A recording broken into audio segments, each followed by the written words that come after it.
Okay. So, hello everyone, and good morning. And today I'm gonna present about the Charcot-Marie-Tooth disease, or it's called CMT. So this is what we are gonna talk about. Stop. So this is what we are gonna talk about: the introduction, the history, epidemiology, pathogenesis, also the classification, the clinical features, sign and symptom diagnosis, differential management prognosis, and I would say that's the reference of uh, my presentation. So first, as we all know, that the CMT, or the Charcot-Marie disease, it's a group of hereditary disorder. So it's not like we cannot say that's just one thing that may cause the CMT, and it's progressive to motor, sensory, and it also lead to nerve dysfunction, and it also lead to atrophy of the calf muscles in several types. And CMT is considered to be most common of hereditary peripheral neuropathy, and it's also caused by a lot of genes that can lead to this issue, and a lot of genes that can lead to the CMT. So this is a little bit of history. You can see here, this is the who give the name, or who discovered or who described the Charcot-Marie tooth. There were three: the Jean Martin Charcot, who born at 1825 and died at 1893, and his pupil Berry Mary, who born at 1853 and died at 1940, and also Howard Hairy Tooth. So these three who describe this disease and trying to define it. So in epidemiology, CMT is actually it's overall estimated about to each 100,000 people. There are almost like 41 of them. 40 of them are estimated to be diagnosed by CMT. CMT have a multiple types from 1 to 4, but most common types is CMT 1 and 2, and they take the largest portion of the CMT diagnosis. So let's discuss a little bit about the pathogenesis of the CMT. As we said before, that CMT is happening when there is like a dysfunction in the nerve portion that can lead to axonal degeneration and also peripheral nerve demyelination in any region of the body. But they are typically first and most prominent in largest any region in the largest and longest peripheral nerve in the body. And these variant lead to abnormal in the peripheral nerve or the myelin. So they can lead to there may be thinning, misfolded myelin sheath, and also alternating in the segment of the demyelination, and will lead to the onion bulb, as you see in the black arrows. This called the onion bulbs. So classification. CMT is classified into 4 types, from 1 to 4, as well as an X category, and they are all based on a combination of clinical feature and mode of inheritance. And the patterns of each one, it have its own pattern of nerve dysfunction, and we will discuss each one. So let's start by the CMT1. CMT1 is caused by pathological variant gene that will express in Schwann cells, and the it's Schwann cells, which is the myelinating cells of the peripheral nerve, and it's all mostly autosomal dominant inheritance, and it have multiple subtypes from from 1A, 1B, and 1C. Sometimes it can come in autosomal recessive, which is very rare. For CMT1A, it's associated with duplication in the BMB 22 gene, which is peripheral myelin protein 22 on a chromosome 17, and that will lead to overexpression of this BMB protein. And also, patients with CMT1A, they are almost presented with distal weakness with atrophy and numbness. Going to the next one, CMT1B, is also known as the peroneal muscular atrophy,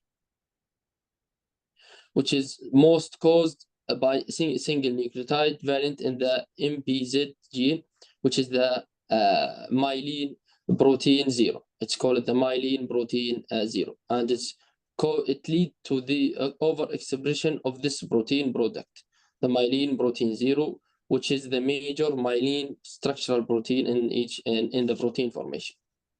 The next subtype of the CMT1, it's called the CMT1C, which is caused also by gene, and it will lead to gene pathogenic variant in the LETAF gene, or also known as the symbol gene.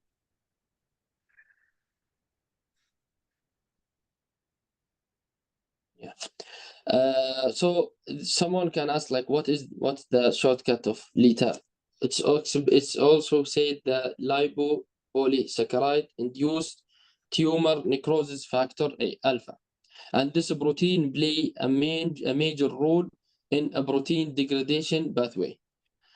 And also the cluster of pathogenic variant associated with CMTC1 suggests that dominant of LETAF may lead to peripheral its important role in nerve function. So going to the next type, which is the CMT, which is characterized primarily by axonal damage to the nerve and account like about for 12 to 36% of all CMT cases. It is also autosomal dominant pathogenic variant, and it's also responsible for most cases of CMT are autosomal dominant. There is like very little cases to be CMT autosomal recessive. They are also have a subtypes like CMT1, as we said before, CMT2A and CMT2B, C, D, and there's a lot to say, but we will not say it all. So CMT2A is the most common phenotype of CMT. It's like about 20% of the axonal CMT, and also 5% of the all CMT's disease subtypes. And it's characterized mainly by caused by pathogenic variant of the MFN gene, which is called the MFN2. It's the mitochondrial fusion protein, mitofusion 2. This is the shortcut of the MFN2.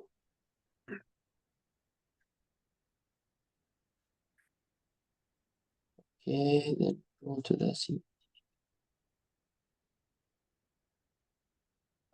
So also CMT2A is yeah, as we said before, that's associated with the MFN2. So the CMTX is the third one. It's X-linked dominant and it's X-linked recessive form, but it's almostly associated with X-linked dominant. CMT3 is included uncommon, and it's severe, and it's early honest peripheral neuropathy, and that are thought to be caused by inability of the Schwann cells to produce normal myelin, and this resulting in thin, poorly formed myelin.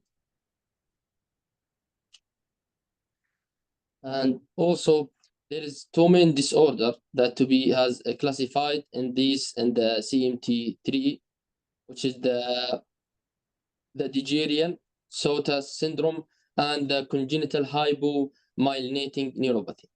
Dejerine Sotas syndrome, it's autosomal recessive, and it's several dominant heterozygous form of Dejerine Sotas, and it affects the gene that also involved in the CMT1 and CMT4. And they also affect through the BMP22 gene, as we said before, and the MPZ genes. For the congenital hypomyelinating neuropathy, it's a congenital hypomyelinating. It's genetically heterogeneous, and most cases are caused by pathogenic variant in either the BMP22 or the MPZ. This is, as we said before, about the Dejerine Sotas and the congenital. So the CMT4 is uncommon, but it's rapidly expanding a heterogeneous group of autosomal recessive demyelinating disorder. The last one in the classification, which is called the intermediate CMT, is uncommon form of the CMT. It's characterized by mixed axonal and demyelinated physiology.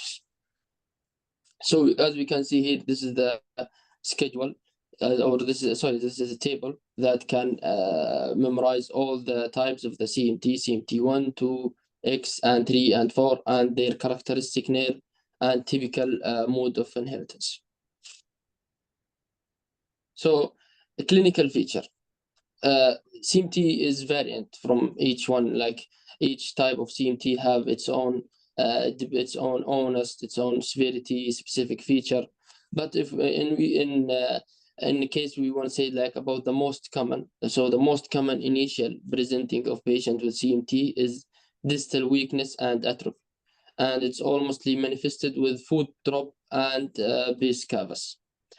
And also, there's sometimes patients become may have something called the progressive weakness and numbness. There will be limb weakness and also numbness or paresthesia, and which has a key feature of the motor and sensory neuropathy of the CMT diseases. And also later on in the course, so there's some foot deformity can happen to the patient, which is the hammer toes along with the hand weakness and atrophy. This is other neurological feature that could be present in the patient. Tremor, which is a postural tremor, and maybe the feature of the patient with several forms of CMT, including CMT1, 3, and X. Sensorineural deafnesses, which are hearing loss, and has been reported in some patients with CMT2 and CMTX, CMT4. Glaucoma or early onset glaucoma, which is present in the CMT4. Obstructive sleep apnea. The patient with CMT1 may have associated with sleep apnea, and it's reported that maybe like 13 the asymptomatic family member have these, the obstructive sleep apnea. Also, the transient neurological disorder. There is a children and young adult with CMT can experience the transient central nervous system manifestation, including limb weakness like hemiparesis or quadriparesis or monoparesis, dysarthria, dysphagia, ataxia, and also combination of deficits. So if we're discussing about let's say about the symptoms. Okay. The history, if we there is main things that we should see in the classic phenotype of each patient with CMT. There is like a history of distal lower extremity weakness with gait impairment, and also there is something that called the clumsy walking because of both muscle weakness and sensory loss. History of frequent sprained of frequent ankle or difficulty running, and also ambulation may be affected, and sometimes patient can say that he have glove and stocking loss of sensation. As you see here, there's something called the stork leg. This can we see in the patient. It is the wasting of the muscles tissue of the lower part of the leg. So you can see in the picture. And this is the biscavus. So in terms of signs, examination of the patient may reveal multiple bilateral weakness of the muscles of the foot, of the lower leg, of the hand, and along with areflexia. And sometimes there will be sensory loss progressively and gradually, and may be detected on physical examination via loss of the proprioception and the vibration. Also, sometimes there will be palpable enlargement of the peripheral nerve and may acquire secondary to the nerve hypertrophy. So in each type, there is some, let's say, like classic feature we can see or sign. We can see in CMT2 there will be distal weakness, atrophy, sensory loss. There will be decrease of deep tender reflex, and variable food deformity. CMTX, there are some like the same CMT1, while CMT1 is the classic feature. So if we know what CMT1, it's the classic. CMT3, we are discussing about the Degenerian Sotas syndrome and also the congenital hypomyelinating neuropathy. The Degenerian Sotas syndrome, there will be severe demyelinating neuropathy that present in early infancy with hypotonia. The phenotype is characterized by delay of the motor development and also prominent of sensory loss, and there will be distal followed by proximal weakness. So that first in the Degenerian Sotas syndrome there will be proximal, and then after that there will be distal. And also absence of reflexes, ataxia, and sometimes patient can develop scoliosis early. It's all in Degenerian Sotas syndrome. In congenital hypomyelinating neuropathy, it's present at birth, and it's also with profound hypotonia and contracture. And it's also there will be feeding difficulty and also respiratory distress, and often lead to the death of the infant. So in terms of age of onset, it varied like in each subtypes across individual. Like there is subtypes they come develop in the childhood, first or second decade for the patient with CMT1, and honest in 10 years or young adulthood is common among those with CMT2, and also possible late onset form of CMT2 presenting from 35 to 85 years old. So that CMT1 can happen in childhood, CMT2 can happen in early age, and also in the late age, like in 35 years old to 85 years old. So here in the diagnostic testing for the patient with suspected Charcot-Marie-Tooth disease.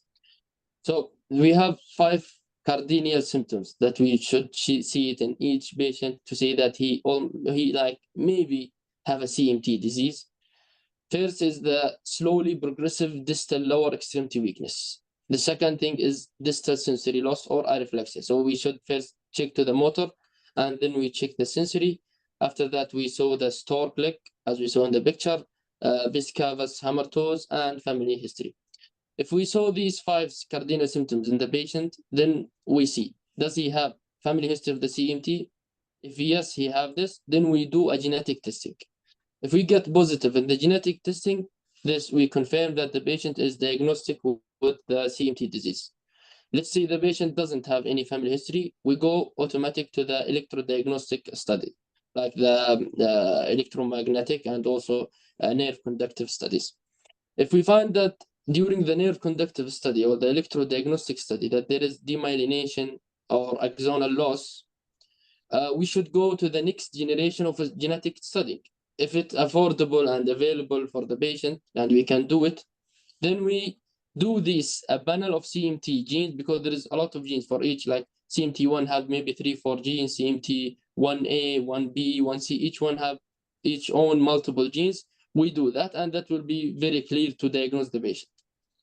If we couldn't do that, this disease, we just do testing based on the motor nerve conductive velocity. So we just do a genetic on the nerve conductive study. We do genetic on that, because that will be less cost for the patient. And if if the patient have some error or some problems in his nerve conduction, so we confirm that the patient is diagnosed CMT. If he not, we need to re-evaluate the patient. I think the others is almost clear.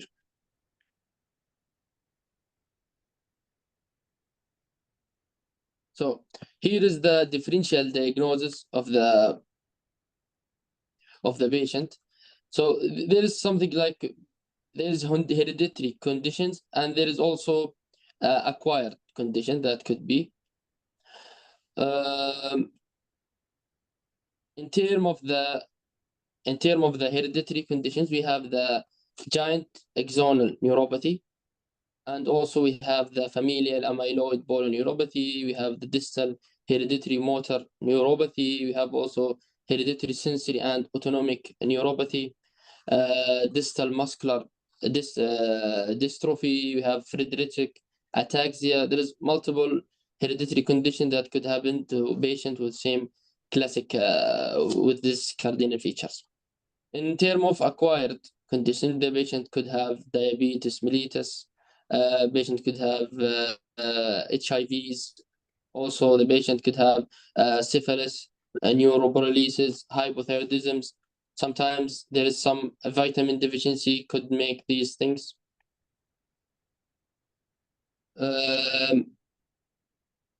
Just a moment.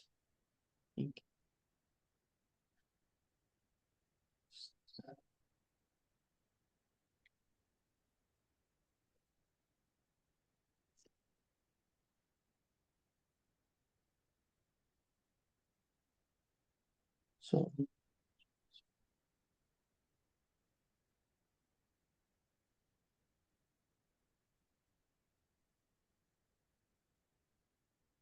okay. Um, for the management of the patient, sometimes there is no current treatment. Like there is no like drug that we could give the patient that he make him good or something. There is only supportive treatment, but sometimes the supportive treatment like can dramatically improve the patient quality of life. We could also use the rehabilitation. It's a comprehensive rehabilitation program that play very crucial role in the management of the individual, especially with the CMT1. In terms of vitamin supplement is not directly like to be vitamin deficiency that could like improve the patient, but there's some case report about some patients they have they take their vitamin so they don't have like vitamin deficiency and it like improve a little bit but not that much. Avoid the exacerbation factor. There's like concomitant neuropathic conditions that can lead to that, including the diabetes, the vitamin deficiency, immune-mediated neuropathy. There is some medication that can lead to that, the amidrone, the cisplatin. There's a lot of treatment that could lead to exacerbating in this patient. Also, sometimes some anesthesia can also, which we call the uncertain risks with anesthesia. That local anesthesia has been. Oh, sorry, I think the camera is off. Okay. Local anesthesia has been controversial due to the theoretically concern that the patient with CMT may have increased susceptibility to further nerve damage when they use the local anesthetic agent. However, the available limited clinical data suggests otherwise. So, that means that sometimes if using anesthesia, some patient may have some nerve damage. Let me check what's going on with my picture.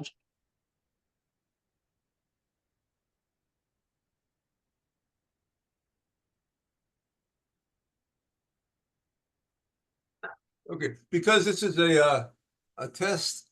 Oh, there you go. Your face was lost in about 5-10 minutes. Right? Okay. I'm sorry. There could be some error.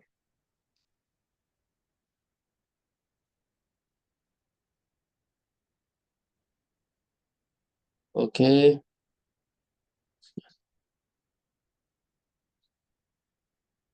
Okay. Oh, there is some investigational therapy that could be used for the patient with the CMT. We could use like progesterone antagonist that may reduce the over expression of the BMP genes and slow the disease progression, but not the treatment. And because progesterone can increase the BMP expression as a study. So the pregnancy with a pregnant woman can affect from that. So because the progesterone increased tenfold during the pregnancy. Also, the ascorbic acid or the vitamin C, which promote the myelination and appear promising on animal models of CMT1A. Also the neurotrophin 3 improve the axonal regeneration and associated also with myelination in both the xenograft model of Schwann cells with the BMP duplication. Also, the curcumin has been studied in a mouse model for the CMT1 and lead to the regeneration of myelinated axon in this model. And this is also a compound of oral agent that consisting of the baclofen, naltrexone, and disorbitol. The individual with CMT1 show benefit in the overall neuropathy limitation. So, in terms of the prognosis, CMT1 progression often result in a gait difficulty, but like what I can say that the loss of the amputation is uncommon and life expectancy is normal. In CMT1X, it's the second most common type of the CMT subtypes, and disease progression to severe disability, and also acquire on average by 5th decade in male, but lifespan is not shortened. While female with CMT-X1 tend to have a milder clinical course. So,